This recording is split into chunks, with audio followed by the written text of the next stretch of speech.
نبیوں کی وراثت ہوتی نہیں، یہ باغ فطرت ہو یا کچھ بھی، سب بیت المال کا حصہ ہے، سب بیت المال کا حصہ ہے، یہ جانتے آل پیغمبر ہیں۔ بسم اللہ الرحمن الرحیم۔ انبیاء کرام کی مالی وراثت جاری نہیں ہوتی، جس طرح حضور علیہ السلام بیک وقت 4 بیویوں سے زیادہ بیویاں رکھ سکتے ہیں اور یہ حضور علیہ السلام کی خصوصیت ہے، اسی طرح نبی پاک صلی اللہ علیہ وسلم کی مالی میراث نہیں چلے گی اور یہ بھی حضور علیہ السلام کی خصوصیت ہے۔ اس پر بہت سارے دلائل کتب اہل سنت میں بھی موجود ہیں اور کتب اہل تشیع میں بھی بہت ساری روایات موجود ہیں۔ ان روایات پر بحث اپنی جگہ انشاءاللہ ہم ضرور کریں گے، لیکن کچھ لوگ جو ہیں وہ قرآن مجید کی کچھ آیات ہیں جو پیش کر کے اس جو ہے مسئلے کو رد کرنے کی کوشش کرتے ہیں اور وہ کہتے ہیں کہ حضور علیہ السلام کی مالی میراث جاری ہوگی۔ اس میں سے جو آیتیں وہ پیش کرتے ہیں وہ 5 آیتیں ہیں۔ نمبر 1، یوصیکم اللہ فی اولادکم للذکر مثل حظ الانثیین، سورہ نساء آیت نمبر 11 ہے۔ اور نمبر 2، وَلِكُلٍّ جَعَلْنَا مَوَالِيَ مِمَّا تَرَكَ الْوَالِدَانِ وَالْأَقْرَبُونَ، یہ سورہ نساء آیت نمبر 33 ہے۔ آیت نمبر 3، وَلِلنِّسَاءِ نَصِيبٌ مِّمَّا تَرَكَ الْوَالِدَانِ وَالْأَقْرَبُونَ، یہ سورہ نساء آیت نمبر 7 ہے۔ اور آیت نمبر 4، وَوَرِثَ سُلَيْمَانُ داود، یہ سورہ نمل ہے، آیت نمبر 16 ہے۔ اور آیت نمبر 5، یرثنی ویرث من آل یعقوب، یہ سورہ مریم ہے، آیت نمبر 6 ہے۔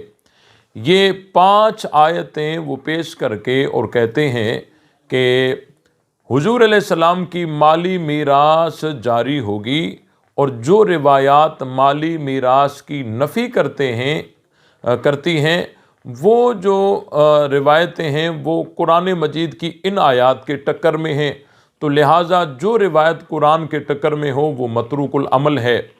اس کو آپ سمجھیے کہ یہاں پر جو 5 آیتیں پیش کی گئی ہیں ان میں سے پہلی 3 آیتوں میں مالی میراث کا تو ذکر ہے لیکن انبیاء کرام کا کوئی ذکر نہیں ہے، اور آخری جو 2 آیتیں ہیں وہ وَوَرِثَ سُلَيْمَانُ داود اور یرثنی ویرث من آل یعقوب، آخری 2 آیتوں میں انبیاء کرام کا ذکر تو ہے لیکن مالی میراث کا کوئی ذکر نہیں ہے۔ اور دوسری بات، اب ہم تھوڑا تفصیل کے ساتھ آپ کو سمجھانے کی کوشش کریں گے۔ یہ جو ہے نا کہ آیت یوصیکم اللہ فی اولادکم للذکر مثل حظ الانثیین، اس میں جو کم ہے یہ کم مجمل ہے کہ آیا اس میں انبیاء کرام شامل ہیں یا انبیاء کرام شامل نہیں۔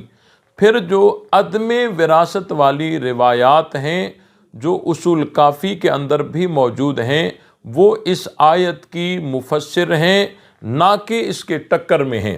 بہت ساری قرآن مجید کی آیات ایسی ہوتی ہیں جن میں بظاہر جو حکم ہوتا ہے وہ عموم رکھتا ہے، لیکن اس میں نبی پاک صلی اللہ علیہ وسلم شامل نہیں ہوتے، جس طرح قرآن مجید میں ہے فَانْكِحُوا مَا طَابَ لَكُم مِّنَ النِّسَاءِ مَثْنَىٰ وَثُلَاثَ وَرُبَاعَ، یہ آیت کہتی ہے کہ 4 بیویاں رکھ سکتے ہو، اس سے بڑھ کر نہیں، لیکن حضور علیہ السلام اس آیت سے مستثنیٰ ہیں کیونکہ حضور علیہ السلام کی بیک وقت 9 بیویاں تھیں۔ تو دیکھیں اس آیت میں بظاہر حضور علیہ السلام کی کوئی نفی بھی نہیں ہے، کوئی استثناء بھی نہیں ہے، لیکن حضور علیہ السلام اس سے خارج ہیں۔ تو بہت ساری ایسی آیتیں ہوتی ہیں جو اپنے حکم میں اپنے عموم پر نہیں ہوتی، تو یہ آیت یوصیکم اللہ فی اولادکم للذکر مثل حظ الانثیین، یہ آیت بھی اپنے عموم میں نہیں ہے۔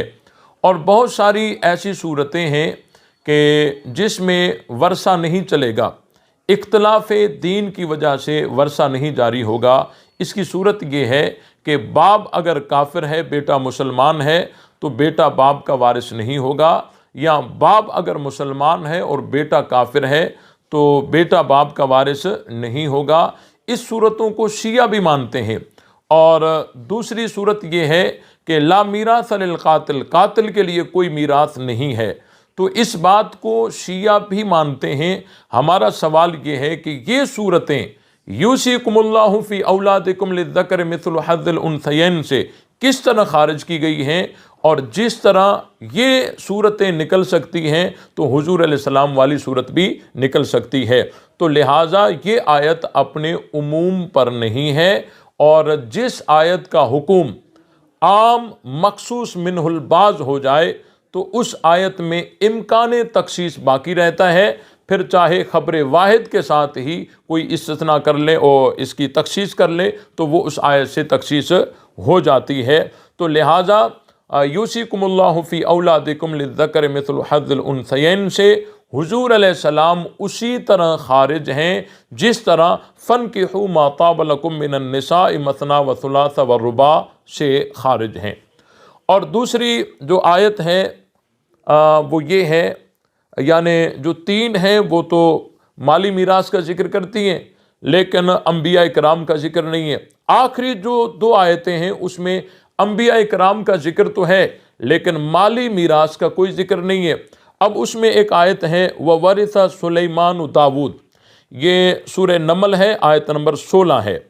اب دیکھیں حضرت داؤد علیہ السلام کے 19 بیٹے ہیں، اور 19 بیٹوں میں سے صرف حضرت سلیمان علیہ السلام کی وراثت کا ذکر کرنا اس بات کو واضح کرتا ہے کہ یہ مالی میراث نہیں ہے، کیونکہ اگر مالی میراث ہوتی تو اس میں صرف حضرت سلیمان کا ذکر کیوں ہوتا؟ پھر تو سب بیٹے حضرت داؤد علیہ السلام کے حضرت داؤد کے وارث بنیں گے۔ اور دوسری بات یہ ہے کہ اصول کافی کے اندر ایک روایت موجود ہے، قال ابو عبداللہ علیہ السلام ان سلیمان ورث داود وان محمدن ورث سلیمان، کہ بے شک سلیمان علیہ السلام وارث ہوئے داؤد علیہ السلام کے، اور حضور علیہ السلام وارث ہوئے سلیمان علیہ السلام کے۔ اب جو وراثت حضور علیہ السلام کو سلیمان سے ہے وہی وراثت حضرت سلیمان کو داؤد سے ہے۔ تو ہمارا سوال شیعوں سے یہ ہے کہ وَأَنَّ مُحَمَّدًا وَرِثَ سُلَیمان، اس سے کون سی وراثت مراد ہے؟ کیا اس سے جو ہے مالی میراث ہوگی؟ ہرگز نہیں، اس سے مالی میراث نہیں، اس سے علمی اور دین کی وراثت ہے جس میں مالی وراثت کا کوئی ذکر نہیں ہے۔ اور تیسری جو آیت ہے وہ یہ ہے کہ یرثنی و یرث من آل یعقوب، یہ جو آیت ہے یہ حضرت زکریا علیہ السلام کی ایک دعا ہے جو سورہ مریم کے پہلے رکوع میں ہے، اور اس میں حضرت زکریا علیہ السلام اللہ تعالیٰ سے دعا مانگتے ہیں فَحَبْ لِي مِن لَدُنْكَ وَلِيًّا یرثنی و یرث من آل یعقوب وَاجْعَلْهُ رَبِّ رَضِیًّا، پس عطا کر مجھے ایک لڑکا جو میرا وارث بنے اور حضرت یعقوب کی اولاد کا وارث بنے، اے میرے پروردگار اس کو پسندیدہ بنا لو۔ اب یہ سوچنا چاہیے کہ یہاں مالی میراث نہیں ہے۔ اس آیت کے ما قبل اور ما بعد کو اگر آپ دیکھیں گے تو اس سے یہ بات واضح ہو رہی ہے کہ یہاں تو مالی وراثت کا ذکر ہی نہیں ہے۔ اس آیت کے ما قبل میں ہے وَإِنِّي خِفْتُ الْمَوَالِيَ مِن وَرَائِي، کہ حضرت زکریا علیہ السلام فرما رہے ہیں مجھے خوف ہے کہ میرے بعد جو میرے وارث بنیں گے، میرے بعد جو میرے رشتہ دار آئیں گے ان سے مجھے ڈر ہے۔ اب سوچنا یہ ہے کہ حضرت زکریا علیہ السلام کو ڈر کس چیز کا تھا؟ آیا اس چیز کا تھا کہ میرے بعد میرے رشتہ دار میری ملکیت کو لے لیں گے؟ اگر اس چیز کا ڈر تھا تو یہ تو انبیاء کرام کی شان کے مطابق نہیں ہے، کیونکہ یہ دنیا داروں اور دنیا پرستوں کا ذہن ہوتا ہے کہ ہمارا مال ہماری ہی اولاد میں جائے، کسی اور کے ہاتھ نہ لگے۔ یہ انبیاء کرام کی شان کے مطابق تو نہیں ہے۔ اور اگر کوئی یہ کہے گا کہ نہیں ان کو مال کا ڈر تھا کہ میرے بعد میرے رشتہ دار میرے مال کو لے لیں گے، تو یہاں تو آسان سی بات تھی۔ اگر حضرت زکریا کو اپنے مال بچانے کا ارادہ تھا کہ مال بچائیں اور رشتہ داروں کو نہ ہاتھ لگے، تو اس کا تو آسان سا طریقہ تھا، حضرت زکریا علیہ السلام اللہ کی راہ میں خیرات کر دیتے تو اپنے ہاتھوں سے وہ مال اللہ کی راہ میں چلا جاتا، وہ ڈر ختم ہو جاتا۔ اور دوسری بات، اگر حضرت زکریہ کی بات ان کا مال ان کے رشتہ داروں کو دیا جا رہا ہے اور شریعت کے قانون کے مطابق دیا جا رہا ہے، اور آپ کہیں گے کہ حضرت زکریہ کو ڈر ہو رہا ہے کہ میرے بعد وہ مال ان کے ہاتھ نہ لگے، تو یہ تو ایک نبی کا قانون خداوندی سے گھبرانا لازم آئے گا، جو کہ انبیاء کی شان سے بہت دور ہے۔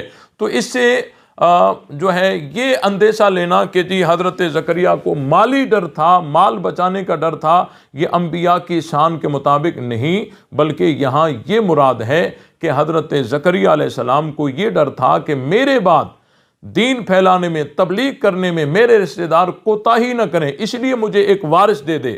تو یہاں سے اگر اس آیت کے ماقبل کو آپ دیکھیں گے تو یہاں سے بھی یہ واضح ہوگا کہ یہاں مالی میراث مراد نہیں ہے۔ اور اس کے بعد اگر آپ اس آیت کے ما بعد کو دیکھیں گے تو اس سے بھی یہ اشارہ ملتا ہے کہ آگے اللہ تعالیٰ نے فرمایا یا یحییٰ خذ الکتاب بقوۃ، کہ اللہ تعالیٰ نے فرمایا اے یحییٰ، یہ وہ یحییٰ علیہ السلام ہیں جو وہ مولود ہیں جن کی حضرت زکریہ علیہ السلام دعا مانگ رہے ہیں۔ تو اللہ فرما رہے ہیں کہ اس کتاب کو زور سے پکڑو، طاقت سے پکڑو۔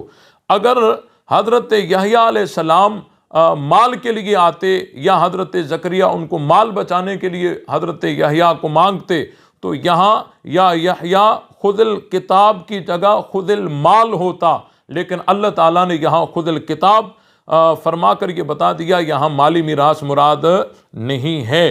تو آیت کے ما قبل اور ما بعد سے یہی معلوم ہوتا ہے کہ یہاں حضرت زکریہ علیہ السلام کو ڈر جو ہے وہ اپنی ملکیت بچانے کا نہیں، بلکہ اپنے جانشین کی خواہش ہے جو صحیح معنی میں تبلیغ کرے اور دین پہنچائے۔ اور دوسری بات، بڑی مزے کی بات یہ ہے کہ حضرت زکریہ علیہ السلام جو دعا مانگ رہے ہیں، اب اس سے مالی میراث مراد نہیں ہو سکتی، اور اس کا قرینہ جو ہے بالکل واضح، وہ لفظ آل یعقوب ہے، لفظ آل یعقوب ہے۔ اب لفظ آل یعقوب سے کہ ایسا مجھے بیٹا دے دے جو میرا بھی وارث ہو اور آل یعقوب کا بھی وارث ہو، تو آل یعقوب سے اگر مجازن حضرت یعقوب علیہ السلام کی ذات مراد لے لی جائے تو پھر اس کا مطلب کیا ہوگا؟ اس کا مطلب یہ ہوگا کہ ایسا مجھے بیٹا دے دے جو میرا بھی وارث ہو اور یعقوب علیہ السلام کا بھی وارث ہو۔ حالانکہ حضرت یعقوب علیہ السلام حضرت زکریہ علیہ السلام سے 2000 سال پہلے کے گزر چکے ہیں۔ اب میرا وارث بھی بنے اور آل یعقوب کا بھی۔ آل یعقوب سے اگر حضرت یعقوب علیہ السلام کی ذات مراد لی جائے تو اس سے یہ لازم آئے گا کہ 2000 سال پہلے سے حضرت یعقوب علیہ السلام کا جو مال متروکہ ہے وہ غیر تقسیم شدہ اور باقی برقرار وہ رہا ہو، اور حضرت زکریہ علیہ السلام تک وہ رہا ہو، اور اس کے جانے کے بعد حضرت یحییٰ کو ملے۔ حالانکہ یہ ناممکن ہے، کوئی عقل مند اس کو تسلیم کبھی نہیں کرے گا۔ اور دوسری صورت، اگر آل یعقوب سے اولاد یعقوب مراد لیا جائے کہ حضرت زکریہ دعا مانگ رہے ہیں یا اللہ ایسا مجھے بیٹا دے دے جو میرا بھی وارث بنے اور آل یعقوب کا بھی وارث بنے، آل یعقوب سے اگر اولاد یعقوب مراد لی جائے تو اس کا مطلب یہ ہوگا کہ حضرت یعقوب علیہ السلام کی اولاد بنی اسرائیل، چاہے وہ زندہ ہوں چاہے مردہ ہوں، ان کے حضرت یحییٰ وارث ہوں، یہ بھی سمجھ سے بالا تر ہے۔ اور تیسری صورت یہ ہے کہ اگر آل یعقوب سے ہم جو بھی مراد لیں، آل یعقوب سے ہم جو بھی مراد لیں، حضرت یعقوب علیہ السلام کی مجازن ذات مراد لیں یا حضرت یعقوب علیہ السلام کی اولاد بنی اسرائیل مراد لیں، جو بھی مراد لیں، اب معلوم یہ کرنا ہے کہ آل یعقوب کا مال یہ تقسیم کب ہوا؟ حضرت زکریہ علیہ السلام کی وفات سے پہلے تقسیم ہوا یا حضرت زکریہ کی وفات کے بعد تقسیم ہوا؟ اگر حضرت زکریہ کی وفات سے پہلے تقسیم ہوا تو حضرت زکریہ کا حصہ حضرت زکریہ کی ملکیت میں داخل ہو گیا اور وہ یرثنی میں آ گیا، وہ یرثنی میں داخل ہو گیا۔ اب آل یعقوب کا مال کہاں گیا جس کے حضرت یحییٰ وارث ہوں؟ دیکھیں بات سمجھنے کی ہے نا کہ اگر حضرت زکریا علیہ السلام کی وفات سے پہلے آل یعقوب کا مال تقسیم ہوا تو آل یعقوب کا مال تقسیم ہو کر جو حضرت زکریا کا حصہ تھا وہ حضرت زکریا کی ملکیت میں داخل ہوا اور یرثونی میں وہ چیز آ گئی۔ اب آل یعقوب کا مال کہاں گیا؟ جس کے حضرت یحییٰ وارث ہوں، ایک صورت یہ، اور دوسری صورت یہ ہے کہ اگر آل یعقوب کا مال حضرت زکریا کی وفات کے بعد تقسیم ہوا تو پھر یہ کیسی وراثت ہے جو اپنے باپ کی ملکیت میں آئے بغیر اس کے بیٹے کی ملکیت میں آ رہی ہے، اور وہ بھی 2000 سال بعد۔ تو دیکھیں کوئی بھی عقل مند اس سے مالی وراثت جو ہے وہ مراد نہیں لے سکتا۔ اس سے مراد حضرت زکریا علیہ السلام کی یہی ہے کہ میرا بیٹا وہ میرا علمی وارث بنے تاکہ میرے بعد دین کو صحیح معنی میں آگے پہنچائے۔